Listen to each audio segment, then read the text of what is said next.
பொதுவா காட்டு யானைகள் ஊரு உள்ள வந்தா விவசாய நிலத்தை சேதம் செய்யறது, சொத்துக்கள் உடைமைகளை அழிக்கிற மாதிரி செய்திகளையும் காணொளிகளையும் பார்த்திருப்பீங்க.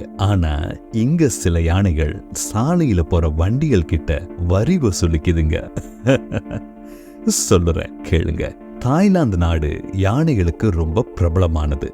ஹைவே 3259 அப்படிங்கிற இந்த நெடுஞ்சாலை லாரிகள்ல கரும்புகளை சுத்திகரிப்பு நிலையத்துக்கு கொண்டு செல்ற பிரபலமான பாதை. இங்க ஒரு யானை நடு சாலையில நின்னுக்கிட்டு போற லாரிகள் கிட்ட சுங்க வரி வசூலிக்குது. அது வரியா வசூலிக்கிறது லாரியில இருக்கிற கரும்புல இருந்து கொஞ்சம் கரும்புகளை. இந்த லாரி ஓட்டுநர்களும் வண்டியை நிறுத்தி யானையை எடுத்துக்க விட்டுருவாங்க. பதிலுக்கு கைமாறா இந்த யானைகள் கரும்பு தோட்டத்துக்குள்ள நுழையாம இருக்குங்க. என்ன ஒரு புரிதல் பார்த்தீங்களா?